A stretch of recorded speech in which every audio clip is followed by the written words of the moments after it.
nemu jawabannya gitu, tapi perlu kalian analisis atau perlu kalian teliti lebih lanjut lagi sebenarnya jawabannya tuh yang mana gitu. Tapi ya overall tetap belajar secara komprehensif aja, terus jangan takut, jangan jangan pusing dulu baca soal, yang penting kalian tahu dan belajar secara konsepnya, insya Allah besok ketika menghadapi soal nggak bingung gitu baca soalnya.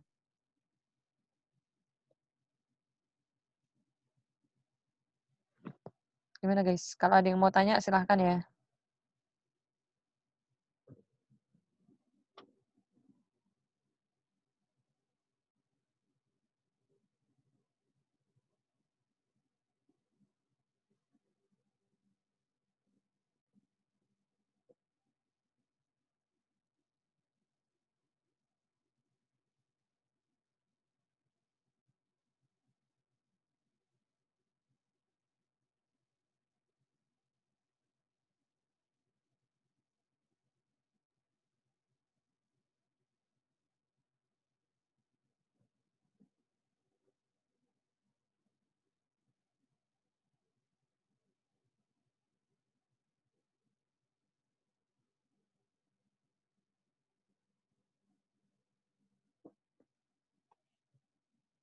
Gimana? Apakah kalian tambah bingung atau ada yang itu sih kayak mau ditanyain lagi?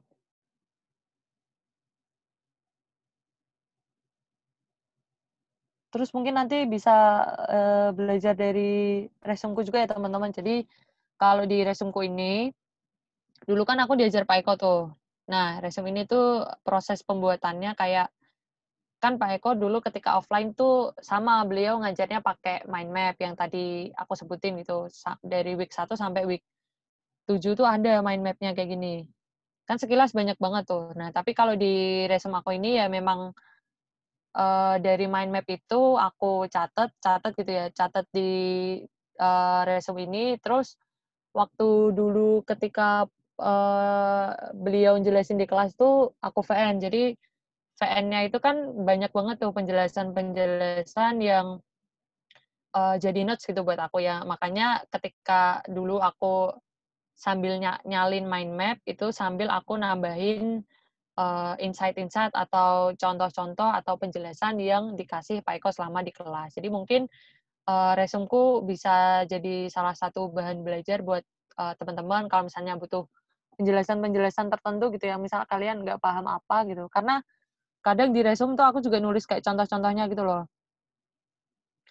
Misalnya nih, ada, salah satu nama kontrak gitu ya, kontraknya namanya take or pay arrangement. Take or pay itu, eee, ya bahasa Indonesianya ambil atau bayar sih, tapi contohnya contohnya tuh apa, perusahaan yang sering pakai, kontrak namanya take or pay, misalnya PLN. Nah, PLN nih, kontrak yang mereka bentuk atau kontrak yang mereka jalin dengan developer-developer atau pembangkit listrik tuh namanya take or pay, yang mana mereka, si PLN ini menjanjikan untuk,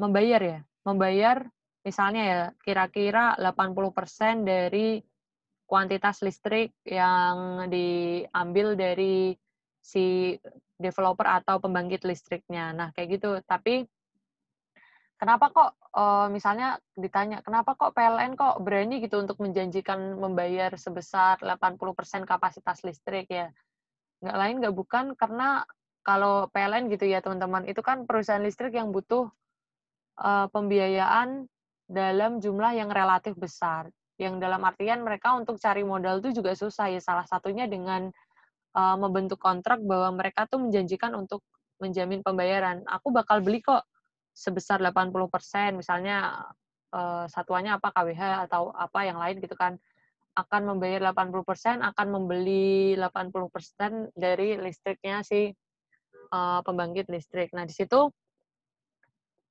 efeknya apa? Kenapa kok ketika PLN udah punya supply sebesar 80% gitu ya, itu kan tergantung juga sama demand-nya. Demand-nya tuh kayak misalnya, apakah kebutuhan listrik di masyarakat itu lagi naik atau apakah kebutuhan listrik di masyarakat lagi turun. Pokoknya yang penting PLN tuh udah beli gitu 80%-nya, itu yang dinamakan take or pay, gitu-gitu. Maksudnya kalau kalian mau cari insight-insight atau ya itu tadi sih yang aku sebut belajarnya secara konsep, jangan secara hafalan, supaya tahu di lapangan atau ya filosofi lah kenapa kok, teorinya seperti ini itu kalian tahu, secara konsepnya gitu. Nih kalau bahas tentang receivable, dasar-dasar yang harus kalian perhatiin, misalnya nih kalau misalnya kita, menghitung allowance gitu, sebenarnya apa sih dasar-dasar atau asumsi-asumsi yang perlu diperhatikan atau digunakan oleh manajemen ketika mereka menghitung allowance receivable-nya. Nah, salah satunya misalnya ya, ini experience. Nah, ini aku tulis di sini, experience itu apa sih? Experience itu pengalaman piutang yang tertagih maupun tidak tertagih di tahun-tahun sebelumnya. Terus dari situ bisa diidentifikasi apakah customer atau pelanggannya perusahaan tuh tetap sih atau berubah-ubah dari tahun ke tahun. Itu kan ada trennya. Terus customer fortune di sini aku tulis itu tuh, kita harus memperhatikan juga kondisi finansial si customer. Kalau misalnya dia mau bangkrut, apa mau, paylaid gitu kan, itu kan berarti akan berpengaruh tuh ketika kita punya piutang di dia, berarti dia kemungkinan akan nggak bisa gitu melunasi piutangnya.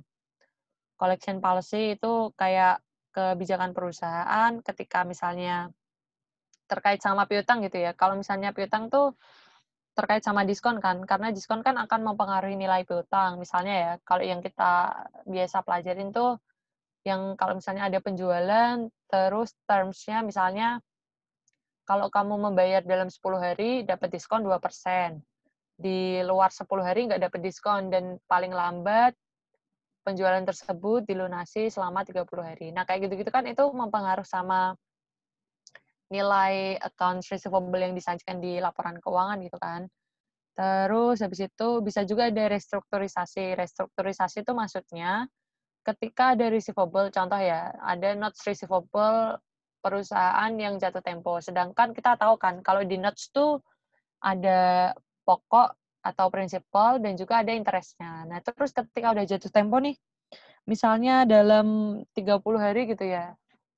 Salah, misalnya anggap aja 3 bulan, interest-nya juga dalam 3 bulan dan ternyata ketika udah jalan 3 bulan piutangnya ini udah jatuh tempo, tapi atas kebijakan perusahaan, si piutang yang jatuh tempo tadi diperpanjang. Diperpanjang dalam artian misalnya dari notes receivable di-convert ke accounts receivable gitu. Misalnya tadi nilai, apa sih, nilai pokoknya 5 juta, terus bunganya 500.000. Nah, berarti 5.500.000 itu tadi di-convert atau diperbarui ke accounts receivable. Contoh-contohnya kayak gitu, itu contoh restrukturisasi. Terus kalau ini economy and industry expectation maksudnya melihat kondisi ekonomi negara. Dalam artian ketika suatu negara masih ada, kejadian misalnya resesi atau ada kejadian-kejadian khusus gitu ya, ekonominya lagi lesu, itu kan berarti akan mempengaruhi tuh industri-industri di dalamnya. Ketika perekonomian lagi resesi, terus industri yang ada di dalam negara tersebut juga lagi susah, itu kan akan berpengaruh juga terhadap, likuiditas ya. Likuiditas ketika perusahaan punya utang kan itu akan ngaruh juga ke ketidaktagihan piutang perusahaan. Itu yang, bisa kalian baca karena kalau aku bacain satu-satu ini pasti akan lama banget sih. Itu tadi yang investing. Investing tuh bahas tentang aset gitu ya, aset kan ada yang current, non-current. Terus kalau operating bahas seputar, komponen di laba rugi. Di laba rugi kan kita tahu ada revenue, ada cost juga. Nah, di sini bahas tentang gimana sih step-step dalam mengidentifikasi pengakuan pendapatan, itu yang bagian revenue. Terus, ini ada special recognition. Special recognition itu maksudnya adalah pengakuan pendapatan yang beda dari transaksi kita biasanya. Kalau transaksi biasanya tuh kan misalnya cuma ada jual beli misalnya anggap aja jual beli komputer gitu ya. Terus komputernya udah dikasihin, konsumennya udah bayar, ya udah kita akuin pendapatan. Itu transaksi pada umumnya. Tapi kalau yang special recognition di sini adalah transaksi-transaksi khusus yang perlakuannya beda gitu. Misalnya, aku ambil satu contoh ya, consignment. Consignment seperti yang kita tahu ada, penitipan barang konsinyur nitipin ke konsinyi, yang mana sebenarnya barang itu tuh punyanya si konsinyur gitu. Kita kan sebagai konsinyi, perlakuannya konsinyi nggak boleh mencatat barang titipan yang diterima oleh konsinyur. Tapi kita nyatetnya apa sebagai konsinyi? Konsinyi ya cuma nyatet komisinya aja. Karena yang mencatat revenue adalah owner-nya. Owner-nya di sini kan maksudnya si konsinyur kan yang punya barang. Itu. Terus kalau cost bahas tentang expense apa, losses juga apa. Nah, di sini teman-teman, kalau khusus di cost, kalau bahas cost gitu maksudnya, itu tuh ada dikategoriin bahwa ada item-item di laba rugi, yang mana itu bisa dibedain item-item yang operating versus non-operating. Maksudnya apa? Maksudnya adalah item-item yang masuk ke operasional perusahaan maupun masuk ke masuk ke kegiatan non operasional gitu maksudnya. Berarti gini, kalau misalnya aku pakai contoh Waskita Karya, berarti operasionalnya apa? Ya kegiatan operasionalnya atau aktivitas operasionalnya ya berarti dari konstruksi dong, dan berarti di luar kegiatan konstruksi itu namanya non operasional gitu. Terus habis itu di sini juga bahas tentang eh, item-item yang recurring dan non recurring. Maksudnya adalah kalau recurring nih kayak kayak sering terjadi gitu, tapi kalau non recurring itu adalah di sini aku dituliskan one time event. One time event itu maksudnya cuma terjadi sesekali aja. Jadi kayak jarang gitu terjadi. Kalau misalnya recurring tuh ya cenderung setiap tahun akan ada, setiap tahun akan terjadi.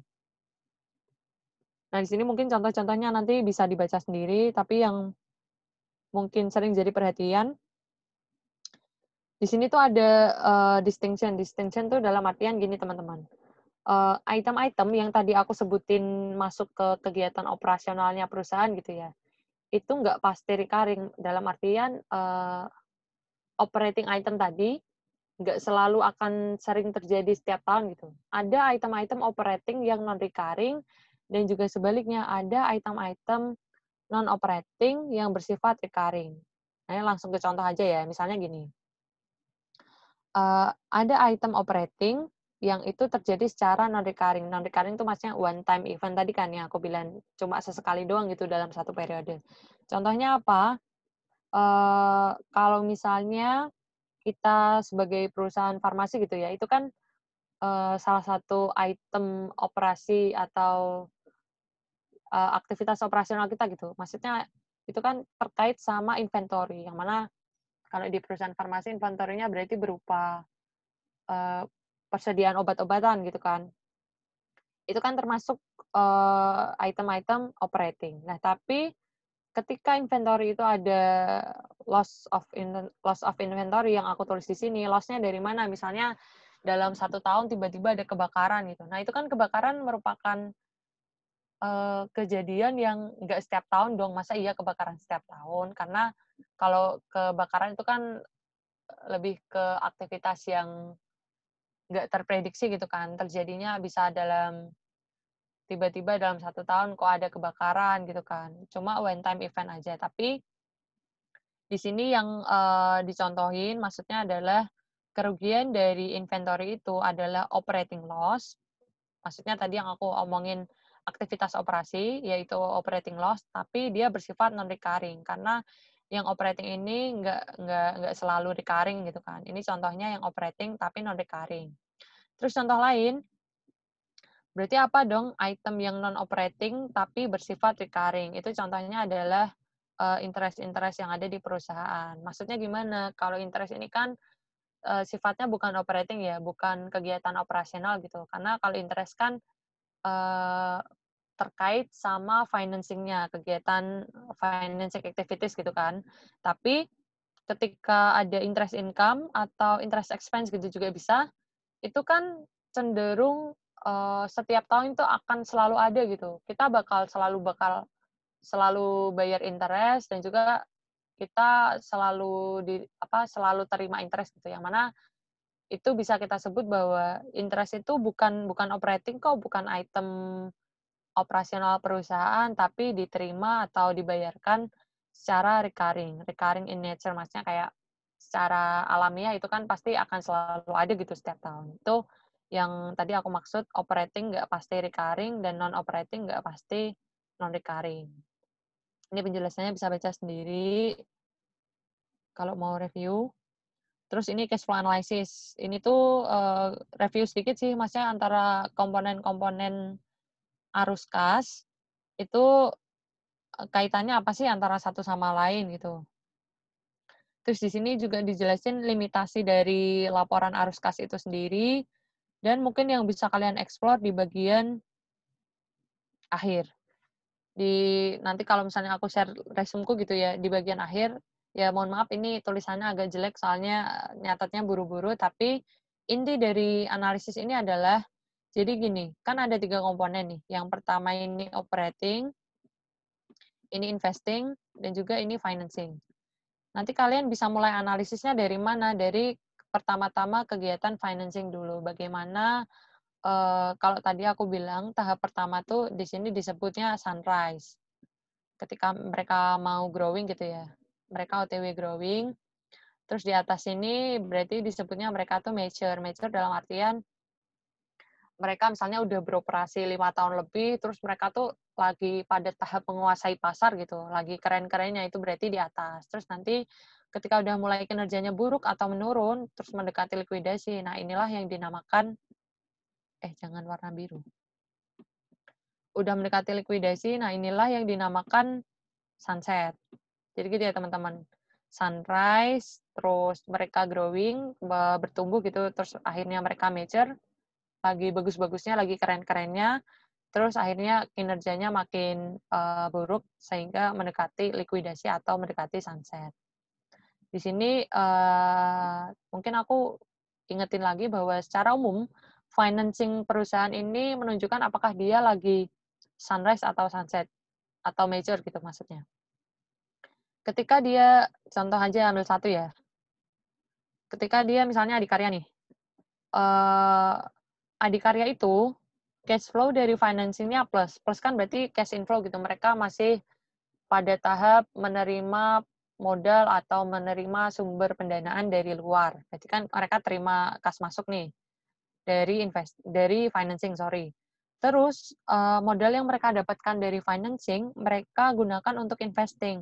Investing minus di sini kan maksudnya kalau terkait dengan kegiatan investasi, terus outflow gitu kan berarti kayak misalnya mereka beli-beli aset gitu kan. Mereka beli-beli aset yang mana kalau misalnya minus berarti mereka dapat dong, salah. Mereka kalau misalnya minus berarti mereka ini dong, bayarin aset-aset tersebut dengan kas yang mereka punya, ya salah satunya dari financing ini. Mereka dapat financing, mereka gunakan untuk beli-beli aset, tapi ya ketika mereka beli-beli aset harusnya mereka gunakan dong untuk menunjang operasionalnya, harusnya operasionalnya kan positif. Tapi kalau si adikarya ini operatingnya masih negatif. Negatif dalam artian mereka invest tapi belum ada cash inflow gitu. Maksudnya operatingnya tuh belum berkembang gitu. Operatingnya masih minus. Ini kan berarti kalau di grafik si adikarya tuh masih di sunrise banget. Kenapa? Karena operatingnya masih negatif gitu, belum ada pengembalian atau belum ada income yang secara efektif mereka dapatkan dari investasi tadi gitu. Terus contoh lain misalnya di MAPI ini ya, ini tuh kayak perusahaan apa ya, media kalau nggak salah. Kalau di MAPI atau Garuda Indonesia gitu ya, ini sama sepertinya contohnya. Misalnya finance-nya mereka lagi menghimpun dana dari luar. Terus mereka gunakan untuk investasi. Investasi ini misalnya beli-beli aset gitu ya. Tapi bedanya di bagian operatingnya mereka udah plus nih. Plus itu maksudnya gimana? Ketika mereka udah investasi dan ternyata hasil dari investasi tersebut dikatakan berhasil gitu untuk menunjang operasionalnya. Yang mana di sini digambarkan dengan aktivitas apa maksudnya kayak